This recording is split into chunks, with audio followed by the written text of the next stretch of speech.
what I'm going to be discussing today, and I'm going to be discussing it very briefly, is something that really became a kind of taboo topic in the English-speaking world, and that's the funding of NGOs, and in particular, NGOs that defend democracy. So I limited the core of this work to 3 of these organizations, mainly because they're so vast, I had to limit my intake of data. And these organizations were Democracy Fund Voice, and Illuminate, all 3 of which are part of the Omidyar Group, which was founded by Pierre Omidyar, who is an eBay and PayPal billionaire. And these organizations spent quite a lot of money between them, about hundreds of millions of dollars. And they tended to focus their funding on a few core activities that were relevant to democracy. So these were journalism and the media, activity related to Congress, for example, improving the efficiency of Congress or providing research to Congress members, activity related to elections, so providing election infrastructure or voter turnout increasing, and litigation, so usually related to one of those previous topics. And a typical donation for a democracy fund would be about $100,000. But quite a few of them were bigger, especially in the media. These could be much bigger, like $1 million or $1.5 million. So those are the figures for 2018. But as you can see, the figures for 2019 and 2020 were pretty similar. Illuminate operates more globally than Democracy Fund, and its funding patterns fluctuated a little bit more. But as you can see, there are also very generous levels of donations for journalism, as well as activity related to democracy and elections. And finally, Democracy Fund Voice, which is able to engage more in advocacy, had a somewhat similar pattern. It didn't give to journalistic enterprises per se, but over 50% of its funding for 2018 went to electorally focused activities, for example, Defending Democracy Together, which is a Never Trump Republican organization. So there were a lot of zeros involved in making these calculations, and I hope I didn't slip up, but they should be relatively accurate. And if anything, I think they'll probably have to be revised upwards over time. So overall, these 3 organizations funded hundreds of other organizations, often jointly with other major donors. And sometimes those organizations funded still other organizations. And that meant that overall, there were probably something like 1,000 organizations under review, despite having only started examining part of one core funder's recipients. So as I was looking through these files, I began to notice some patterns on how the funding worked and how these organizations interacted with each other. Why would a donor give an organization money? What did they use it on? Was it effective? And how does it relate to democracy?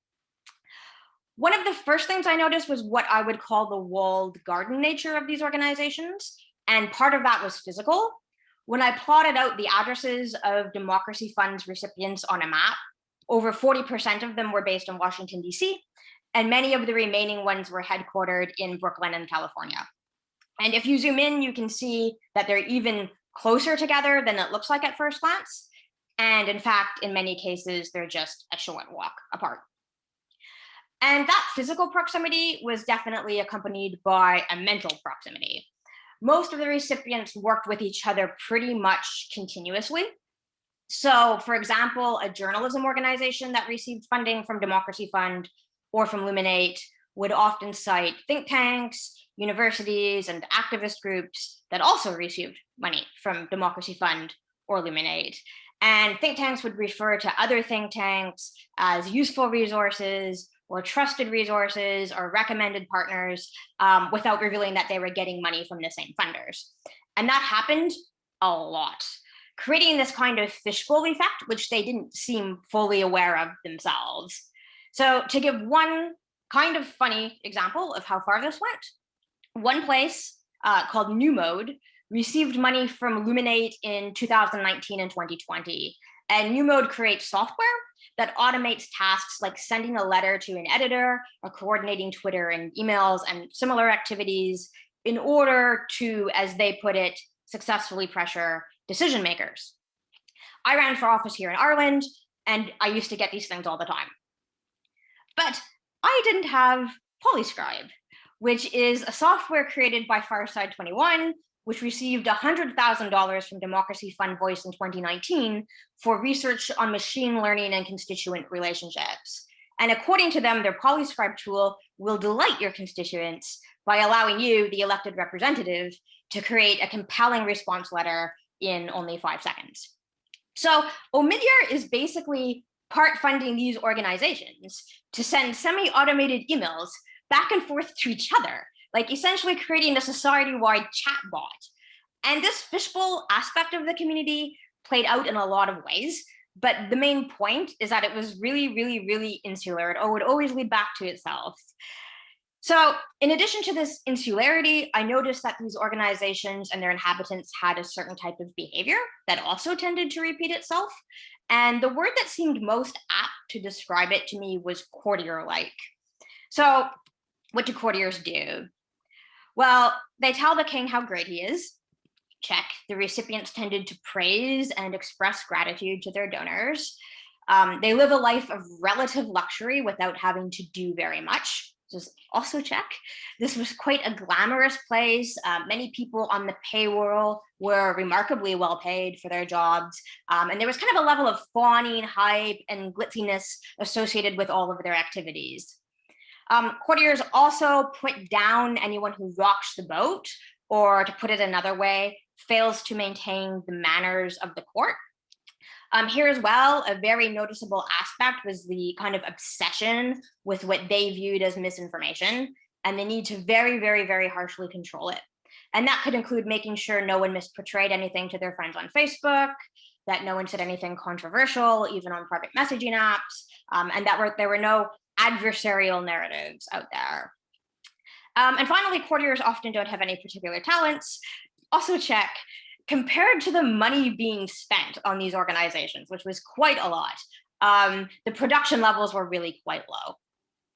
So, however, there were a few things that were a bit updated about these courtiers compared to your typical medieval late Renaissance tapestry courtiers, and that is that they were convinced they had a unique grasp on objective reality.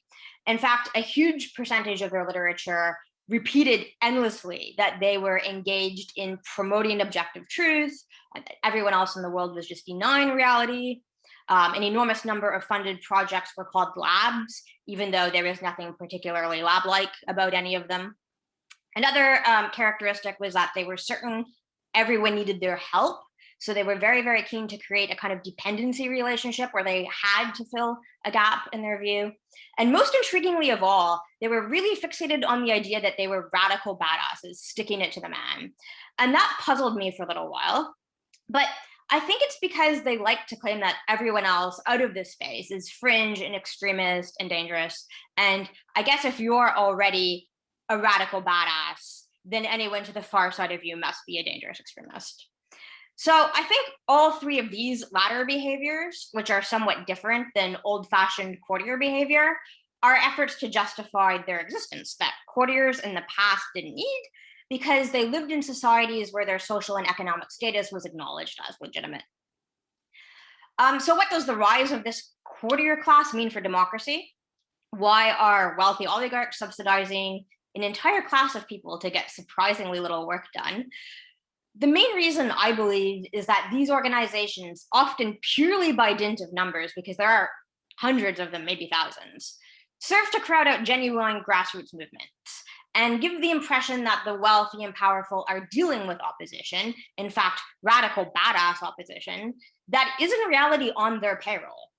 So it's just a larger scale version of the chatbot described earlier, and one that seeks to displace ordinary people with courtier-only participation. In fact, some of these organizations even openly try to cut off alternative ideas, which they, of course, present as streamlining the conversation. So this could develop in a few ways in the long run. One is that oligarchs and courtiers will succeed in creating what they believe is an enlightened despotism in which public life is tightly controlled for everyone's good. The other is that they become so out of touch, and they already are quite out of touch, that they fail in the face of a populist, perhaps even fascist backlash.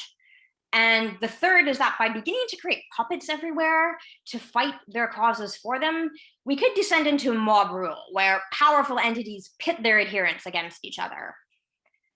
What is sure is that the nonprofit sector has become largely usurped by oligarchic wealth and is now part of the problem rather than the solution. Thank you. Thank you. Okay. That was very interesting. I agree. Yes, thank you. That was great. Roslyn. Yeah. So Rajani is still incommunicato. So I guess, Genevieve, would you like to go ahead? Okay. Let's see. Where did I put my thing? All right. Well, I'm going to read mine. Let me know if you can't hear me by chance. Okay. Okay, I can hear you. Mine is called the Maternal Gift Alternative. In 1925, Marcel Mauss started Euro-Americans thinking about indigenous gift economies by saying they were based on the three-step logic of giving, receiving, and giving back. And this has been the standard approach to gift economies ever since. However, he did not take into account that in indigenous societies, as everywhere, unilateral gifting has to happen at the beginning of life because very young children cannot give back an equivalent of what they have been given. In order for a child to survive and thrive, the first two steps, giving and receiving, have to be practiced repeatedly on a daily basis, and this interaction on which the child's survival depends is therefore well established before the third step, giving back, can begin to take place. The two kinds of transmission have different logics and different implications. The unilateral transmission is alter-centric and implies the value of the other, while the quid pro quo exchange implies the value of the object exchanged and of the exchanger. Children have to survive and mature enough to understand the quid pro quo obligation, and this does not even begin to happen until around the third year of age. Then, as they mature into adulthood, the two-step process, unilateral giving and receiving, and the three-step process, giving, receiving, and giving back, coexist throughout their lives.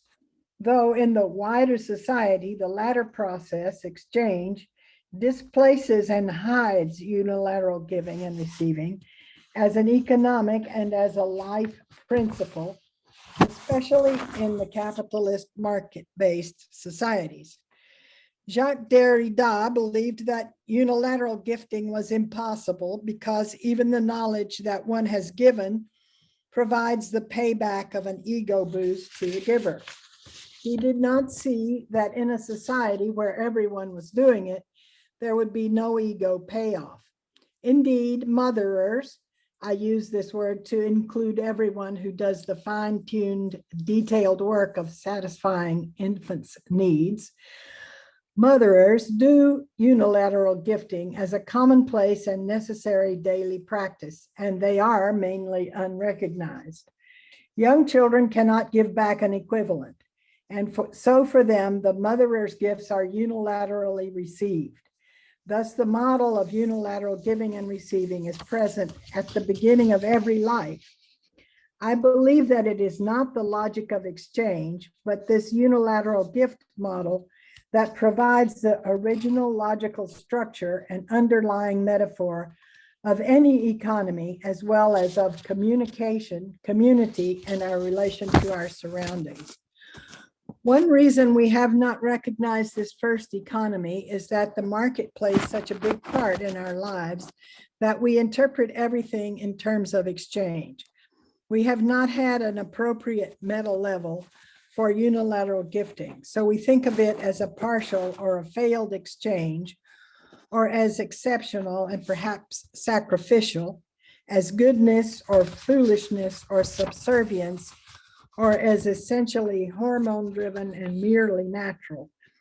Instead, I submit that unilateral gifting provides the basic economic logic and process, and that all the other interactions that we call economic are its derivatives.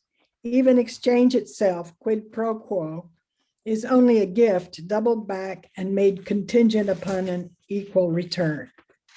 Recent infancy research, neurobiology, and studies of mirror neurons demonstrate that infants, far from being solipsistic, like a chicken and egg, as Freud imagined, are alert, socially aware, and interactive right from the beginning. Early on, they are able to take their motherers as models and respond to the care that is given to them. Their mirror neurons allow them to take part virtually in what the caregiver does, and they learn by alter-centric participation in that very early model of caregiving. Their interaction with their mothers takes place through imitation, not obligation. I submit that it is not debt that motivates us, as David Graeber thought, at least in the maternal economy, but imitation of the giver. In order to satisfy their infants' needs, mothers have to focus their attention on the infants. So they probably recognize the infant's participation intuitively, as well as through their conscious life experience. But it has taken science many centuries to develop inroads into the physiology of early childhood through investigations with neurobiological instruments like MRI and through mirror neuron experiments. This has allowed those who do not have the direct experience of mothering to develop a perspective from the abstract scientific point of view on what is now called interpersonal neurobiology that can illuminate and validate the perspective of the lived experience of motherers. In fact, the study of epigenetic development shows that the maternal interaction actually sculpts children's neural pathways. The paired perspectives of science and life can allow us at last to understand unilateral maternal free provisioning as the source of basic logical structures, that is, patterns and implications of human interaction, which are not those of quid pro quo exchange or debt and obligation, but instead implement at many different levels the process of giving, direct giving and receiving, and eventually giving forward, giving again. The basic gifting process can be elaborated upon in many ways. Like a simple melody, it can be played at many levels and with many instruments, backwards and forwards, repeated and changed by different actors and with different kinds of gifts, etc., in almost infinite variations. Since giving and receiving is necessary for all children's survival, everyone has experienced it and can reference it at least unconsciously in all of its guises. I believe the gift interaction is ubiquitous, while exchange, though more evident, is much more limited.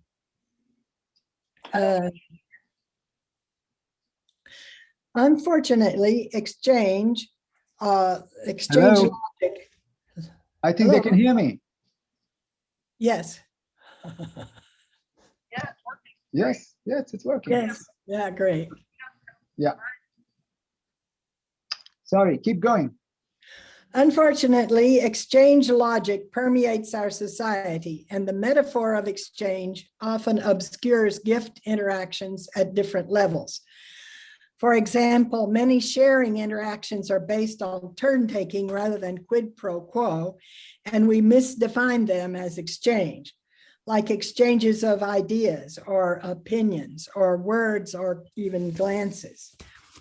Depriving the unilateral gift economy of its appropriate meta level, what would be in Marxian terms its superstructure, has made it difficult to recognize. Sometimes we have identified it with categories of people, considering it their destiny. Patriarchy has seen unilateral gifting as women's essential nature, making us inferior, but also sentimentalizing it or making it a mandate of religion and moral or spiritual duty. Thus, it has seemed that deserving to receive the gifts of others or even forcing them to give was somehow more admirable than giving them, and perhaps the hallmark of superior classes. The regime of private property allowed the unilateral gifts of the land to be owned and exploited, and the institution of slavery allowed a rapacious few owners to control the gift-giving capacity of other racialized groups of people. I believe the presence of an alternative and ontogenetically prior economy sheds light on the market economy, revealing its defects. In order to reveal how the maternal gift economy interacts with the market, instead of looking at things from the point of view of the receiver or taker, we must look at them from the point of view of the giver. Thus, unpaid household work can be seen as gift work that reproduces the worker and that in part passes through the worker to become surplus labor, which can be seen as a unilateral gift from the worker to the capitalist. The free gifts of nature are also passed through as gifts to the capitalist owner directly or through privatization and commodification of previously free resources such as water and seeds.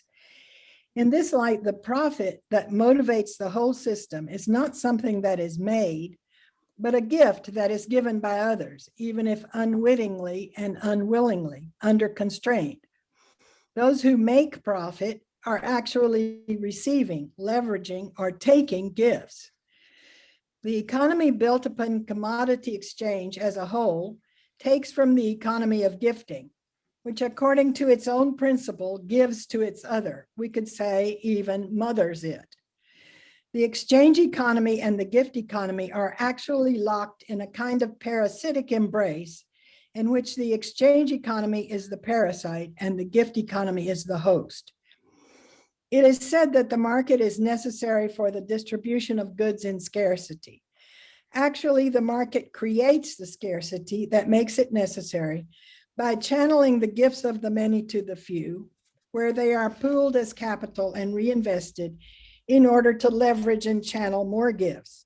Then, when too much abundance accrues, it is wasted, but partly channeled upwards again in wars and symbolic excesses.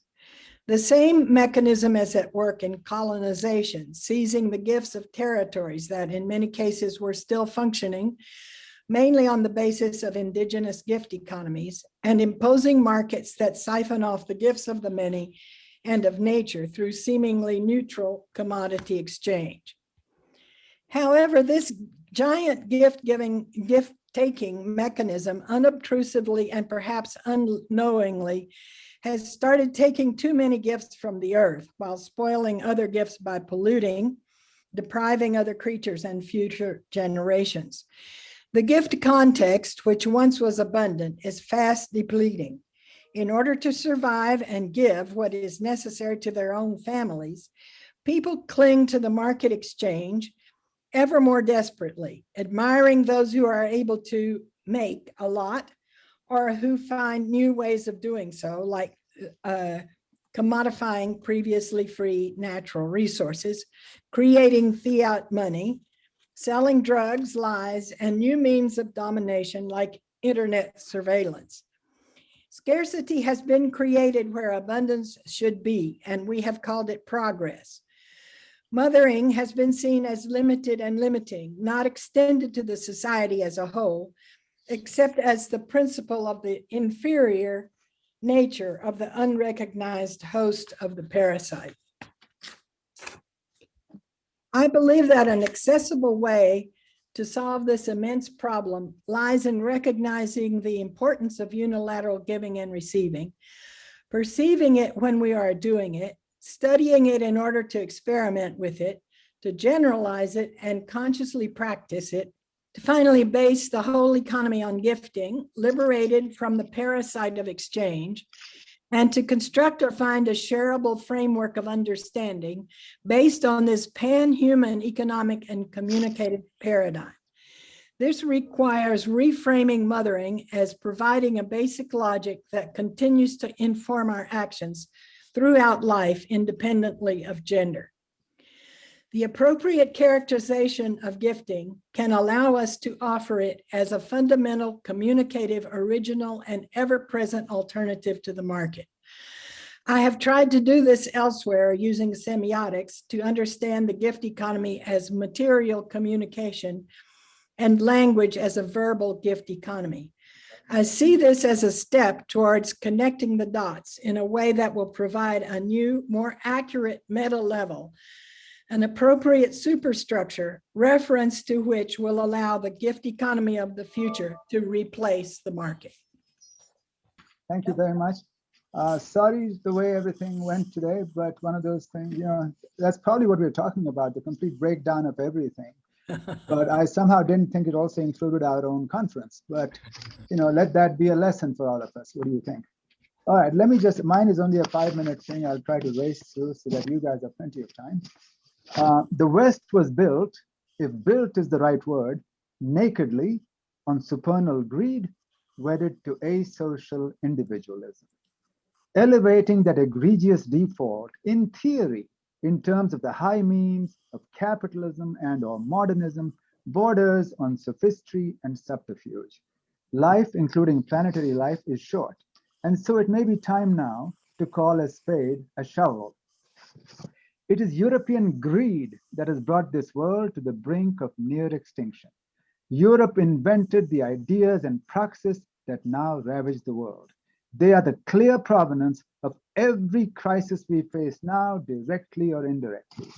Either all that is transcended now ASAP by the far older norms which Europe also shared of mutual welfare that Europe likely doffed at the dawn of the modern period, calling it oddly an enlightenment instead of the accelerated human devolution it is, or we all perish. Simple as that. What is to be done, you ask? Actually, what is to be undone takes precedence. Excise the profit motive from all areas of public life that affect mass welfare.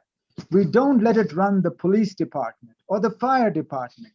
Why do we let it run health, education, and housing? Banish it, therefore, to the tawdry Elon Muskian underworld of Rolls Royces, luxury yachts, and tropical retreats. That will return us to the antic genius of that sympathy of life that is part of our innate species being, as both Adam Smith and Rousseau understood a very, very long time ago. Back to Gemeinschaft, face-to-face relation, instead of Gesellschaft modes of societal existence. Face-to-face relations of kindred and mutual aid, where we thrive as a species and where we exhibit our real, true human nature.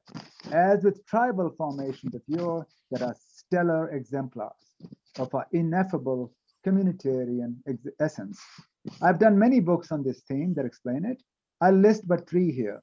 Breaking with the Enlightenment, 1997, Against Eurocentrism, 2005, and Farewell to Modernism, 2017. Have a peruse if you're so inclined and see if you agree. And if you do, start to do something about it. No, teaching yet another microecon class only brings us further closer to imminent and irreversible doom. We are, unlike the shibboleths of that pseudoscience, neither acquisitive, calculating, nor competitive, or contraire, we are, when not compelled by force and fraud, cooperative, mutualist, caring, and convivial. We are not maximizers, but satisficers, culturally, not economically driven.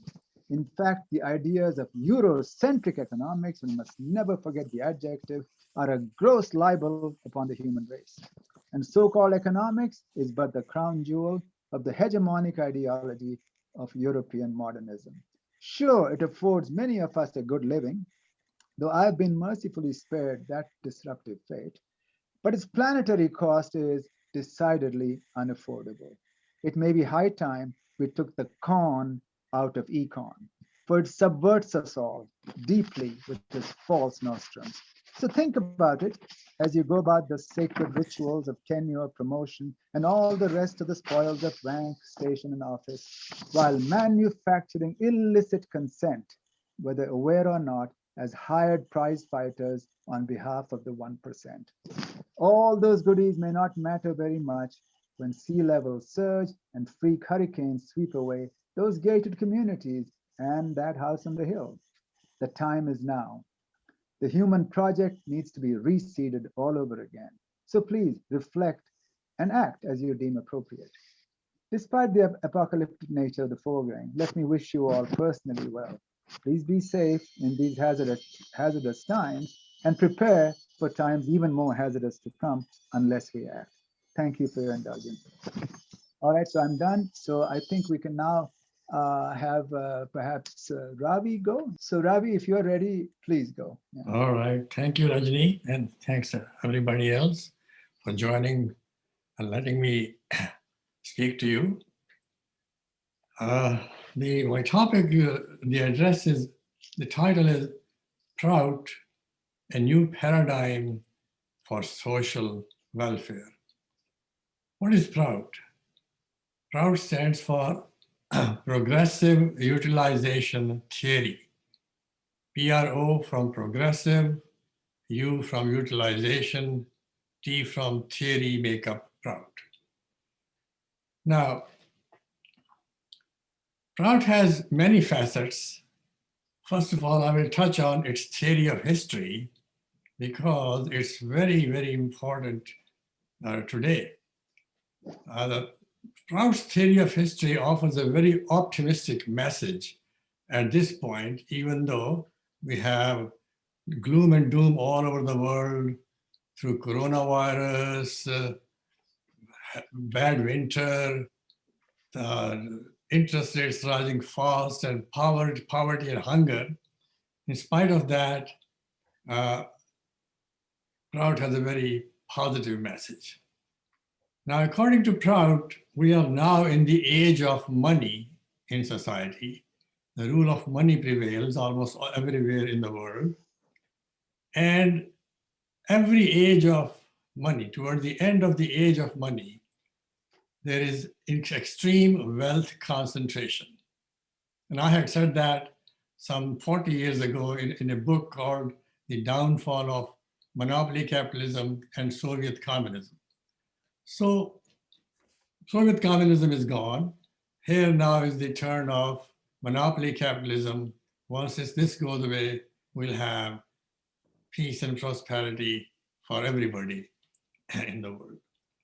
More recently, China went through a revolution against the rule of money in society in 1949.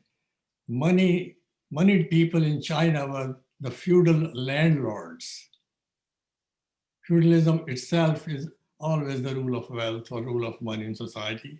That rule ended in a revolution. So we have a very positive outlook here. That's for Prout. Now, what is Prout's economic philosophy? Prout says that progress is possible only in the spiritual arena. It's not possible in the physical and the intellectual world, but in the spiritual arena, only progress is possible, because progress means positive movement, but no negative movement at the same time. Whereas in the physical world, it's finite world. If things get better in one corner, they will slowly get worse in the other. And so, like look at technology. We normally understand technology to bring comfort in life, but at the same time, it creates a lot of pollution. Auto fumes, so many problems of pollution, the climate problem. So that doesn't mean that we should not introduce the new technology, but it means that we should be cautious in introducing new technology. For instance, when autos were introduced and the use of oil was made possible, at that same time, they should have introduced a catalytic converter.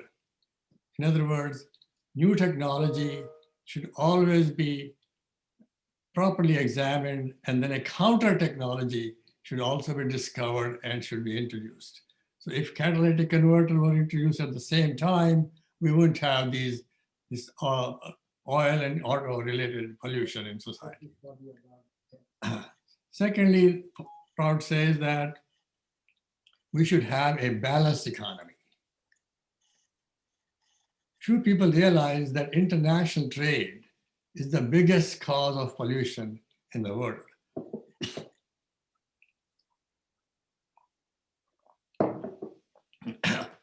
All this trade, first of all, requires a lot of oil, pollutes the seas, and then it's unnecessary. Goods, raw materials are transported from Australia and the US to China. China converts them into into finished goods, sends them back to US and China. Two-way, unnecessary pollution at the same time.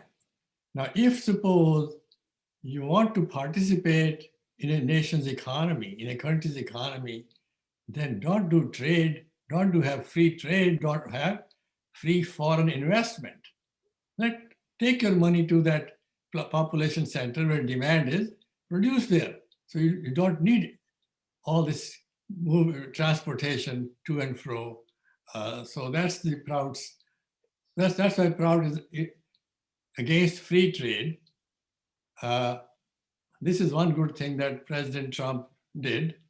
He called China out. He let people know that China was cheating, and so we shouldn't have free trade with China. Or it's not even necessary because you can always have free foreign investment, which is, by the way, a substitute for free trade theoretically. Most economists use that free trade, not most, but some economists, Mundell, he received Nobel Prize for showing that free trade and free foreign investment are close substitutes. If you have one, you don't need the other.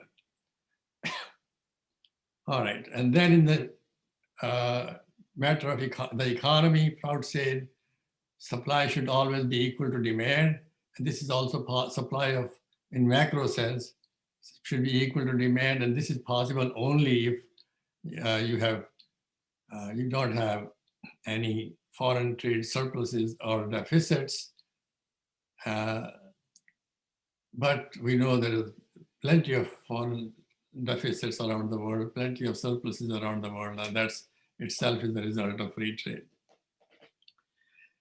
When supply and demand for supply and demand to be equal, it's necessary that wages, the real wage rises in proportion to growing productivity, because productivity stems from technology. Supply comes from productivity, whereas demand comes mostly from the real rise in the real wage. And if the two don't rise proportionately, you cannot have an economy with supply equaling demand. In that case, so much debt has to be created to fix the economy. If supply is short or greater than demand, there will be layoffs, and the politicians will resort to debt because that's the only thing they know. It's the rule of money. They don't want to raise the real wage in proportion to productivity. They simply want to create debt. This is the rule of money in society. So to have supply and demand equal, or have real wage rising in proportion to productivity, we should have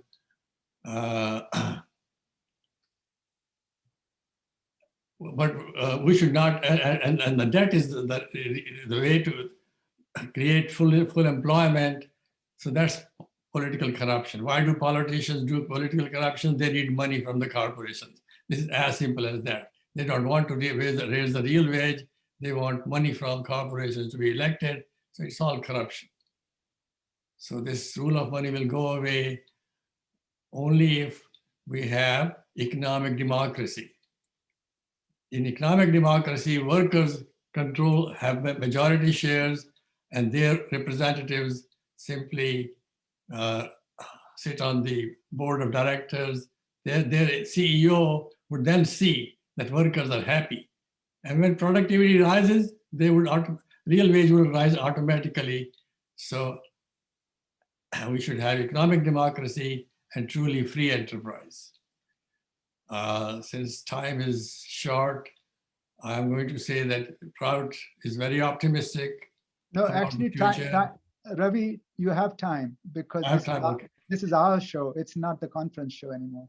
Okay. So we should do away with the monopoly capitalism. Now, in monopoly capitalism, banks are controlled by big monopolists. Monopoly capitalism does not mean that you have pure monopolies everywhere. It only means monopoly power is very strong. So look at the banks. Before 2008, the banks' profit margin on their loans was about 5%. You can check it. 5% was their profit margin. Then the Great Recession started, and now their profit margin is 15 to 18%. Why? Many people are poor, they don't have savings, and banks know that the people have to pay these interest rates. And there are only 4 or 5 banks in the economy which are strong and very strong, and which are very large. And so every bank knows what the other bank is charging. So they all charge the same high credit card interest rate. And since the poor are the ones which are borrowing, they don't, if suppose a poor person's car breaks down, there's a bill for $2,000. Their savings are negative, they're borrowing money. So how are they going to pay the car bill? They just borrow money from banks, and banks get money at 0% interest rate, nearly 0%, but they're charging 20 to 25% interest rate from these poor people. So this is another problem. Monopoly capitalism has to go away. That's the message of Prout. And in fact, I have suggested that the government should compete with banks because the government has the power. The government doesn't need any new laws. They have the authority to create a bridge bank. FDIC can open a bridge bank for 3 years. So the FDIC can also get money at 0% or 1%. And the FDIC tells everybody, transfer your funds to us, we'll charge you 5 or 6%. Our profit margin will be the same as the one that existed in 2000, before 2008, and banks made a lot of money at that time. Now their CEOs make a lot of money. So the FDIC says, okay, we'll charge you 5% and transfer your assets to us. Guess what will happen? The very next day, all this competition will bring interest rates down very sharply. So all we need is a leader. He's a great leader in society. And according to Prout's message, a leader will be coming sometime this decade. A new leader will be coming who will end corruption, introduce economic democracy, and try to eliminate pollution by imposing what you call a commuting tax. This commuting is a source of huge pollution. If you put a tax on the commuters, you can give a property tax benefit to somebody who lives very close to their workplace. If somebody lives within 5 miles of their workplace, they get a property tax benefit. If somebody lives far away from their workplace, they get a property penalty. So this way, that benefit is financed by the penalty, and then a lot of pollution comes under control. Just look at it. 50%, I've read this somewhere, 50% of auto pollution is caused by commuting. And guess what? Commuting will come down sharply when you have this property tax benefit. And those who live in an apartment, they can get benefit from the IRS. If they live near within 5 miles of their tax, get some tax benefit from the IRS. Those live far away, they get penalized.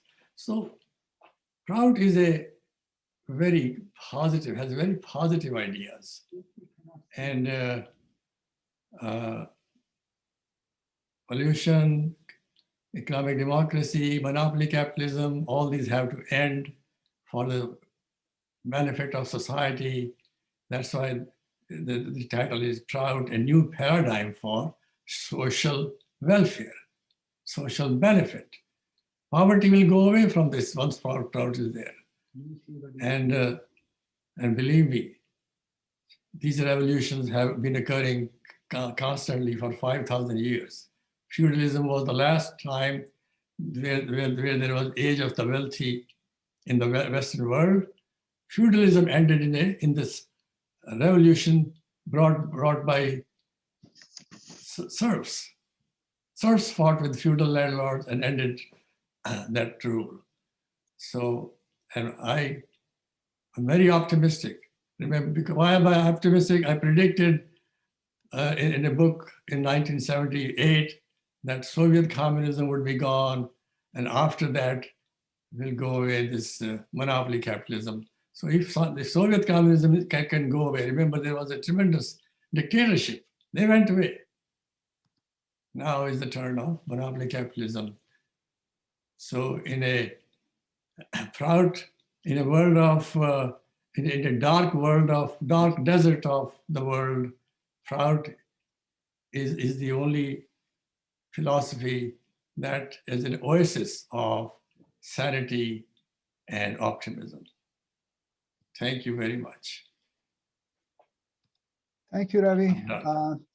So let's go then to our friend from Iceland, and who will be discussing all our papers, which is quite a chore. And I'm not saying he volunteered, he was drafted. But anyway, Thor, welcome, and let us hear what you have to say. Thank you.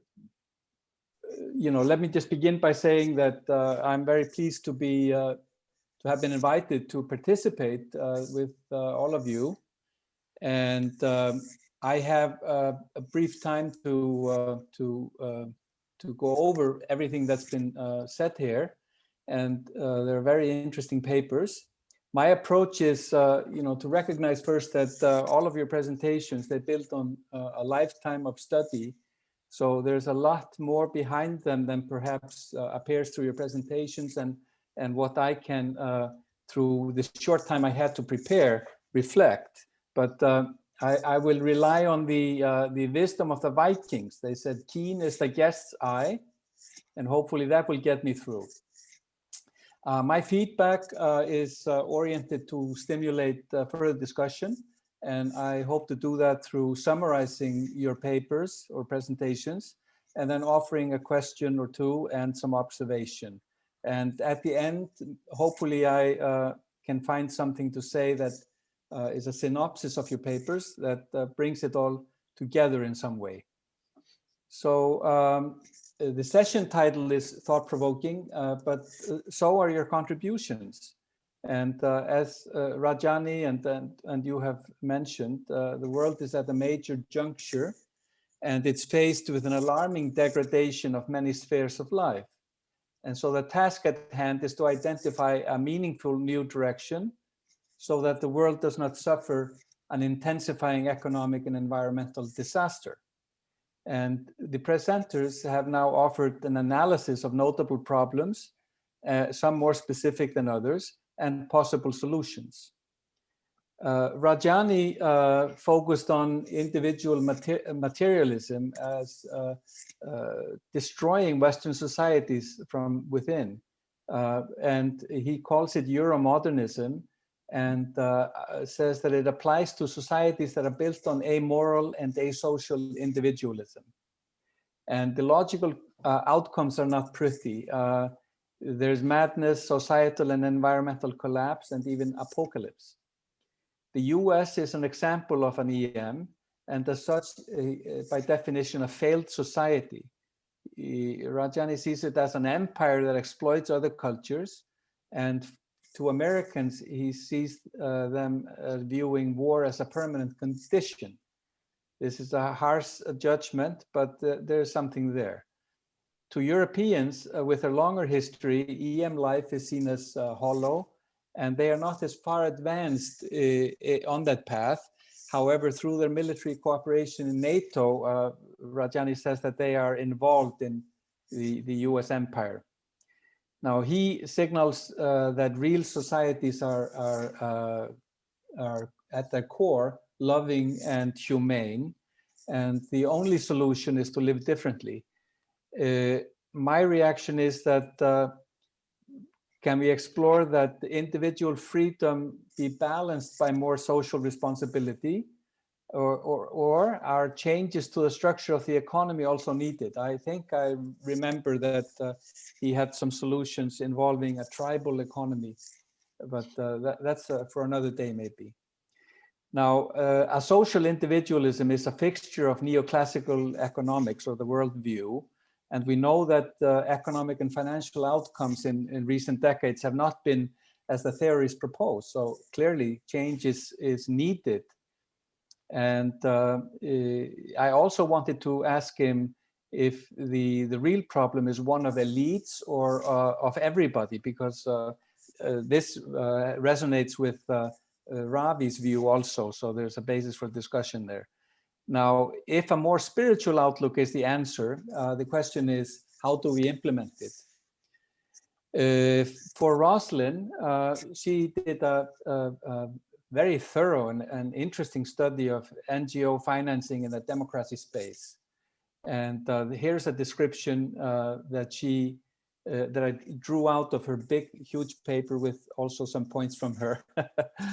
These are privately funded groups that attempt to achieve political and societal goals via judicious use of founders' capital.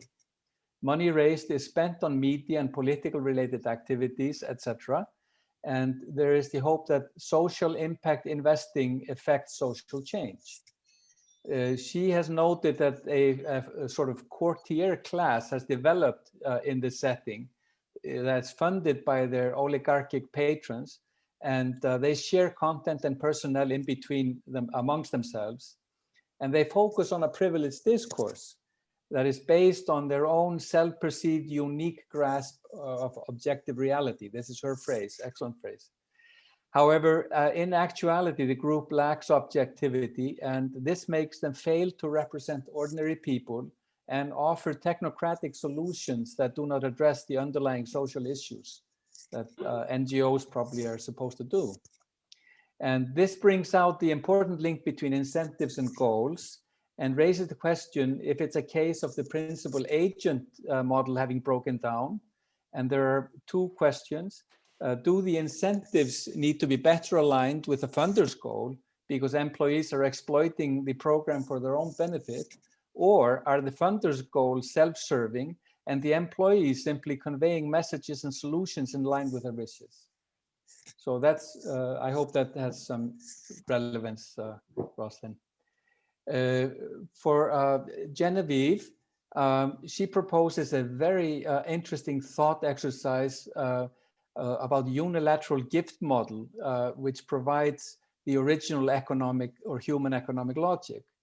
And her basic idea grows out of the unilateral gifting. It has evolved out of the concept of giving back. She nests that within the maternal relationship, the mother and child, how the mother nurtures the child in the early stage, and over time, only can the child give back. And so she focuses on giving back unilaterally, and she finds that if it excludes a quid pro quo exchange, it is a life principle or a life affirming principle. free is a mode of distribution. We know that. That's very true. The market economy is defective. It creates scarcity and profits are gifts taken. Colonization, likewise, also takes gifts. So this resonates with what Rajani is saying about the US and Europe before that, well before. The gift economy is obscured by industrialization and conspicuous consumption. And she finds that the exchange economy is a parasite and the gift economy is a host. Interesting. A gift-taking mechanism has removed gifts from the earth and spoiled other gifts with pollution. So that's a very, it shines a light on what we consider as an exchange economy and raises a lot of interesting and relevant questions. But let me just throw out a few. What need is the gift economy meeting? Can it be a substitute for the exchange economy? And especially if there is no circulation of goods and income. But I'm sure you have an answer for that, but I'd be interested to hear it. And is altruism enough to incentivize the economy? And this relates to Ravi also, how he sees the solution.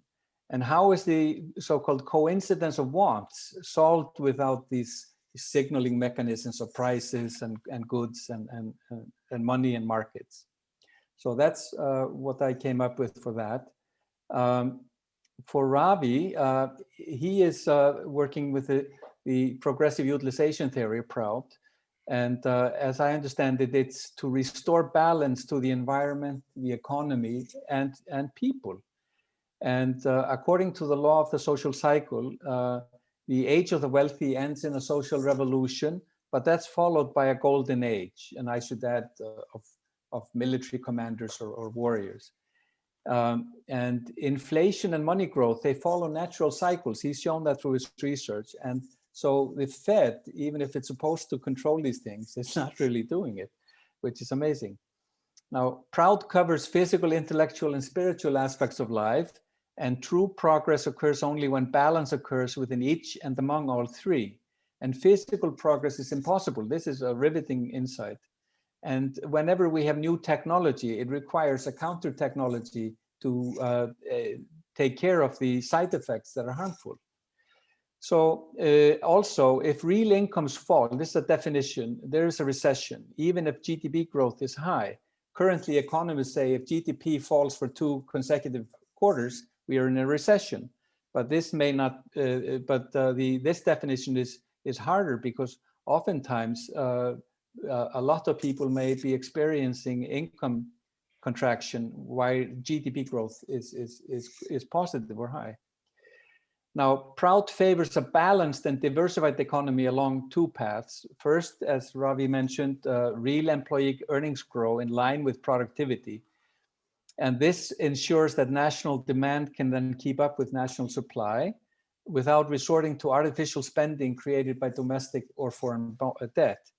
And secondly, the structure of the economy, this relates to what I also resonates with Rajani's ideas, is that a diversified economy should have a good mix of high and low productivity industries, as well as of primary, secondary, and tertiary sectors.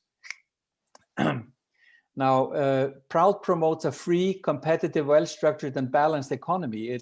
It really it envisions, in some sense, an economy that Adam Smith envisioned, but it has more than that. It builds on a lot of acquired knowledge over the past 200 years, and also the insights of Ravi's mentor, P.R. Sarkar.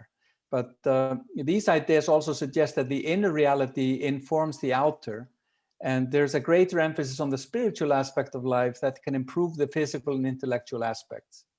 And one question that comes up is, which would be interesting to have Ravi explain, is how a well-balanced, more stable economy eliminates poverty, because poverty is one of the focuses of William Darrity's talk, and I can sum up his paper, even if he's not here, if you want, or I can skip it. Please. Yes, please. Yes. Sandy, as he's called, is focusing on the COVID-19 crisis and how it's increasing inequality, poverty, and ill health among Blacks, which is socially unjust. And why does he focus on the Black community? Well, proportionately, far more African Americans are in low-wage jobs. They suffer from unemployment and serious financial problems, and their companies face more bankruptcy than other companies.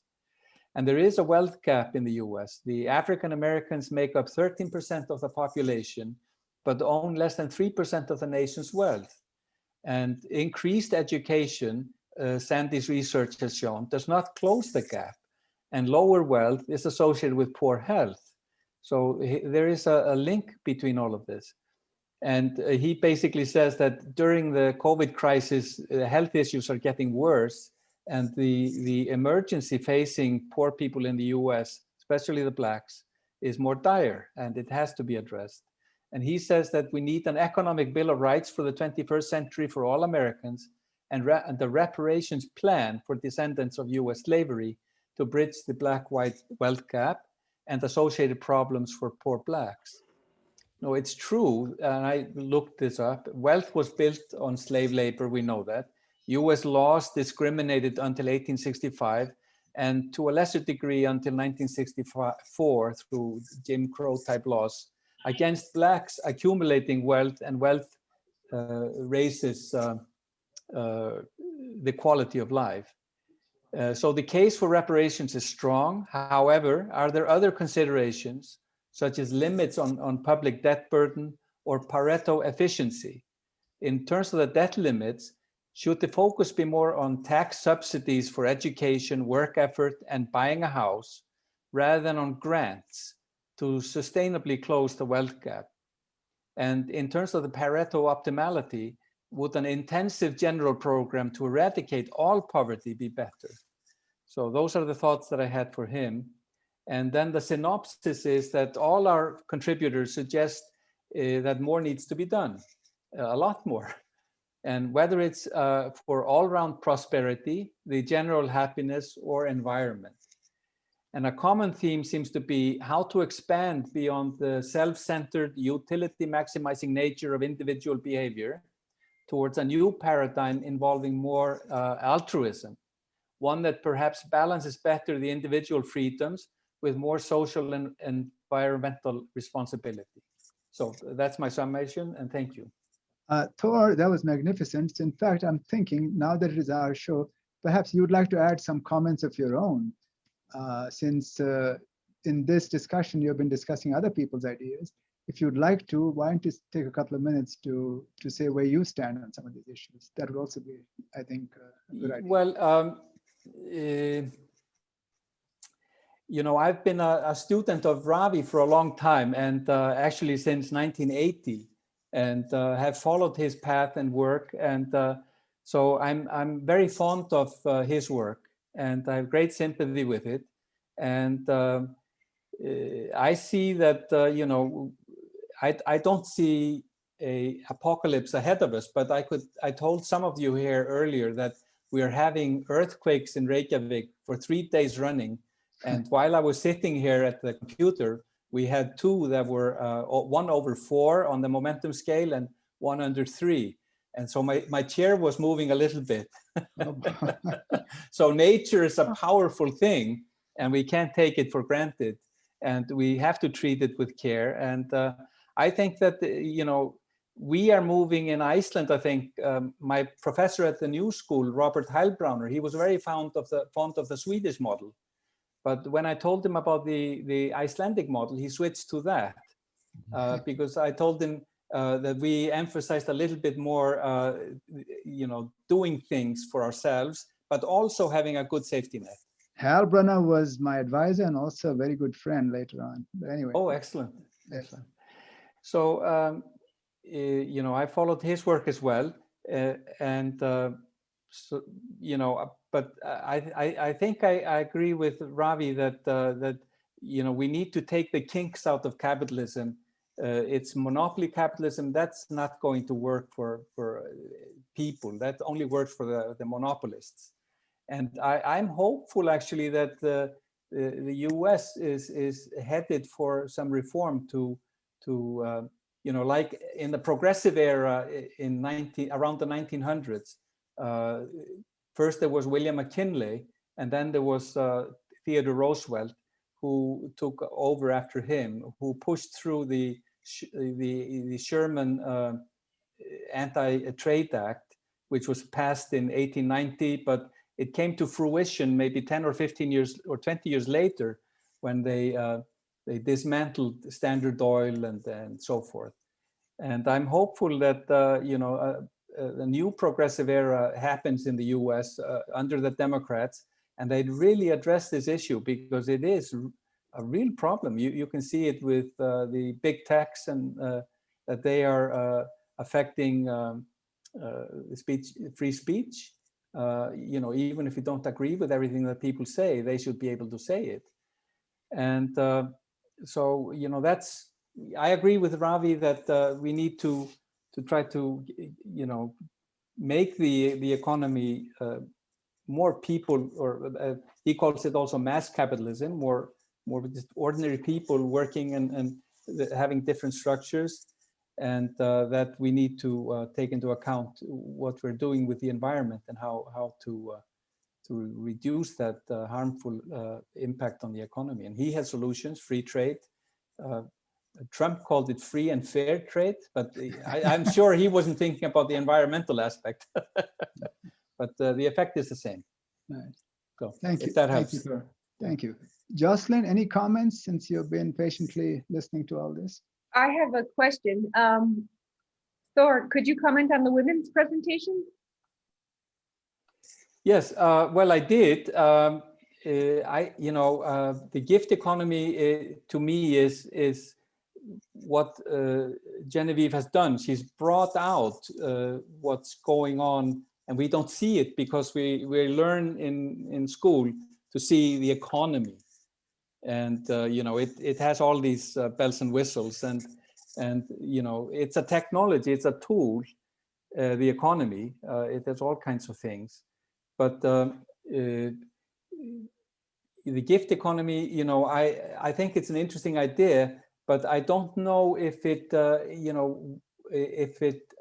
is a solution or what problems it's solving. But Genevieve can hopefully enlighten me, because I would be very interested to know the answer to that.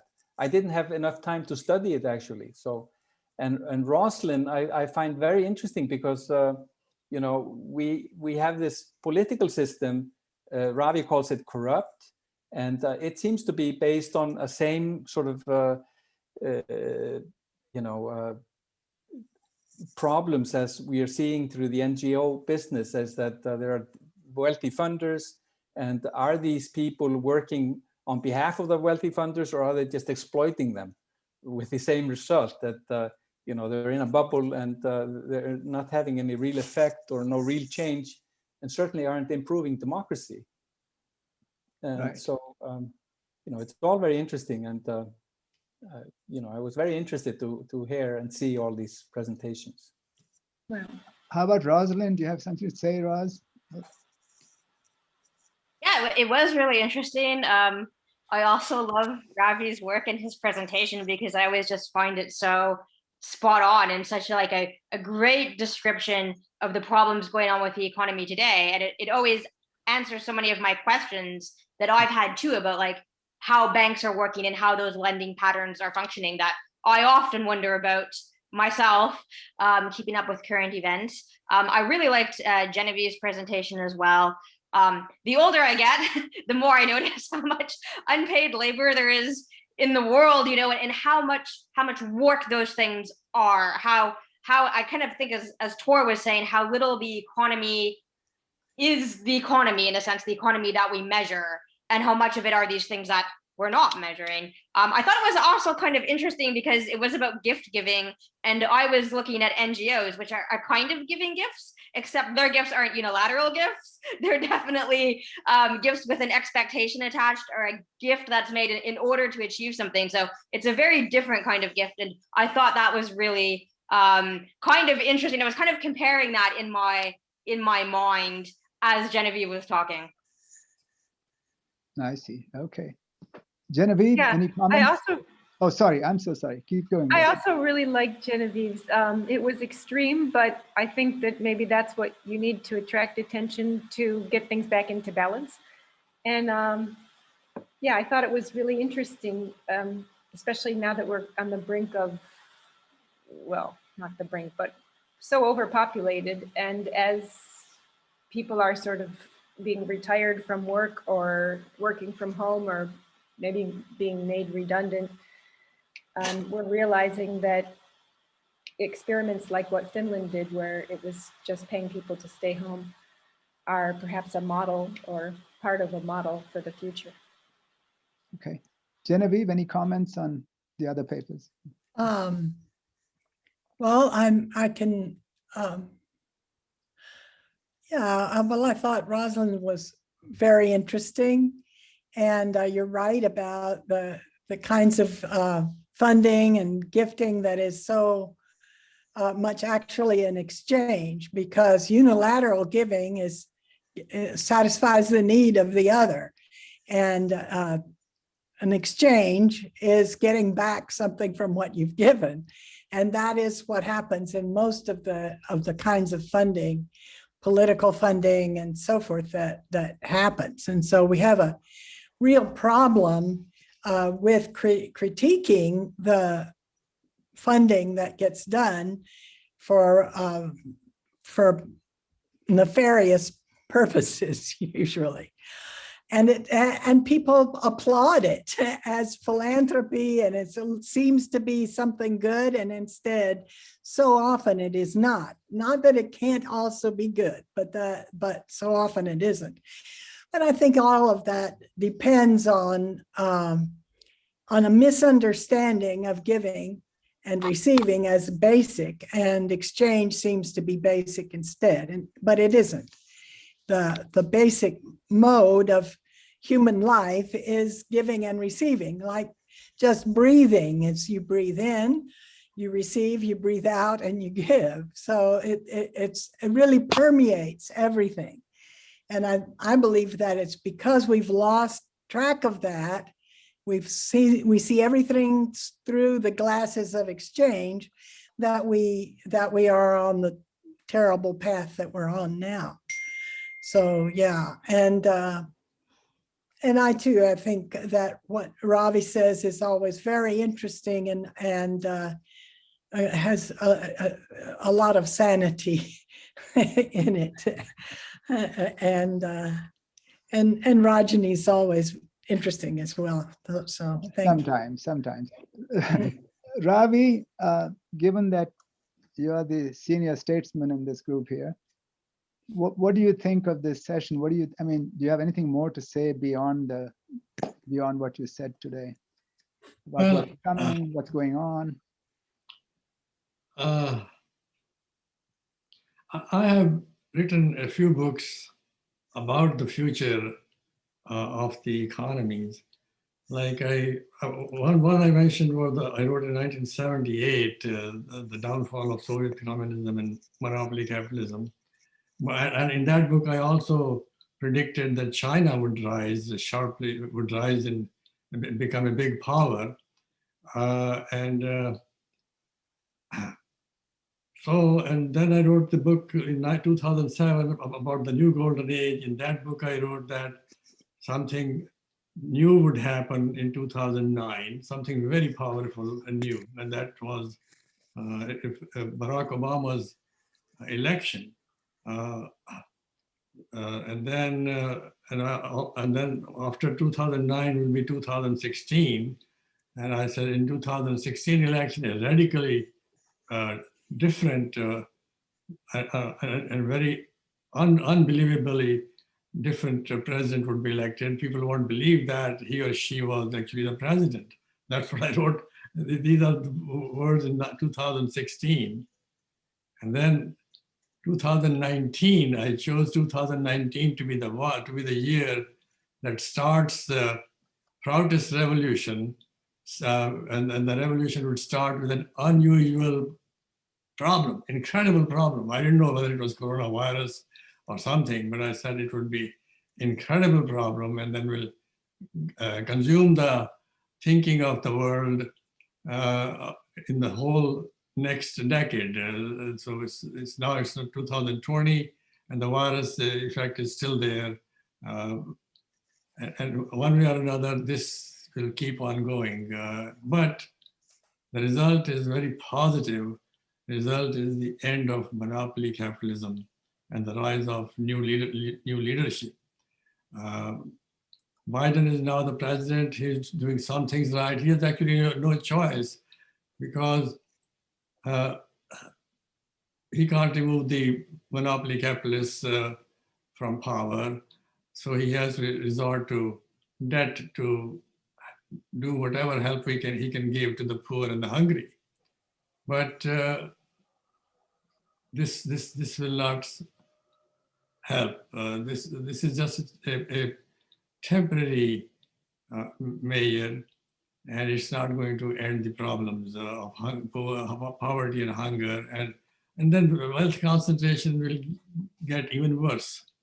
I've shown in my books again and again that government debt actually creates wealth disparity, actually helps the rich. The poor, they get few crumbs. They get jobs which are very close to minimum wage, even heavily, highly popular, even highly educated people don't get paid much nowadays. It's like Amazon, they take the case of Amazon.com. They pay a minimum wage of $10 per hour, which is above the regular minimum wage. And what difference does it make, whether it's $10 an hour or $7, when the minimum wage should be about 15? But that's the way the system is. And Mr. Biden can't do anything about it, even though he wants to. So that's why I'm very positive about the outlook because this coronavirus will go away and will take away monopoly capitalism with it. And I also found William Doherty's paper very interesting.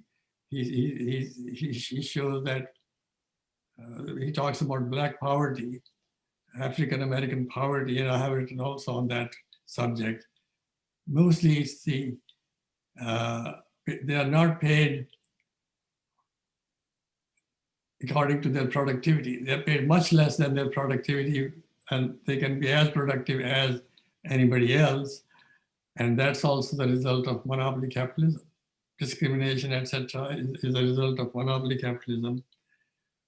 But people find it very surprising that the government money, the money that the government spends, actually ends up in the coffers of the wealthy. I mean, when supply is greater than demand, because productivity rises faster than the real wage, so supply rises faster than demand, there is a potential for layoffs. So what does the government do? Create debt. Debt absorbs that supply. The government is essentially absorbing, the government is buying the goods produced by the wealthy. And so almost the entire money ends up with the government. Entire debt raises the wealth disparity. This thing cannot last long, and the end result will be a social revolution at the ballot box. Won't be very violent. Social revolution at the ballot box, and then a new leadership rises. That's what I think. Right Is now. that only in the West, or is it also in the East? Well, it will be everywhere there is the rule of money. It will be everywhere there. It won't be in China. It won't be in Soviet Russia, but West, Australia, Canada, Israel, India. India is another place where the rule of money prevails. And so there will be some violence. Always there is when there is a revolution, but it will be minuscule in comparison to the violence that overthrew feudalism in the West, which was the last age of acquisitors, or the last age of the wealthy, or the violence that overthrew the age of wealthy in China. They were incredibly bloody, but the US revolution will be basically peaceful. I see. Anybody else who would like to make any final comments here? Welcome.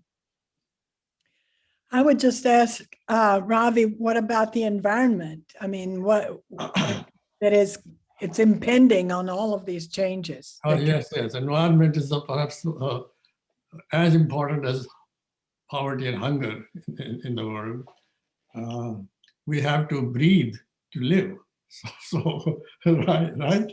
So Yeah. but there are solutions. Provenance has lots of solutions to fix the environment. Just ending free trade, which is not, as I said, not necessary. Have free foreign investment. That's a substitute for free trade. Just ending that will end a lot of pollution. That's one thing. The other, then transportation is really unnecessary. So that's why I suggested you should impose a commuter tax on those who live far away, and give benefits to those who live close to the workplace. That will kill at least 50% of auto pollution.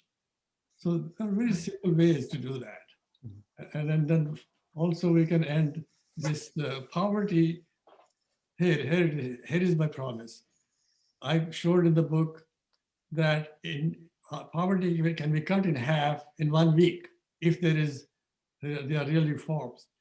This just in 1 week, because in 1 week the FDIC can build a bridge bank and invite all the poor, everybody, the poor and the rich, to transfer their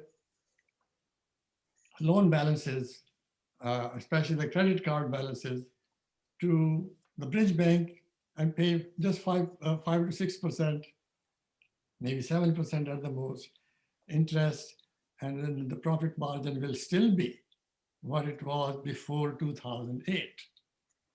Poverty will be cut in half because the poor are the ones who borrow so much money. They don't have any savings. Right. That's the problem. Yeah. You know, there are state banks. There's already one in North Dakota for a very long time.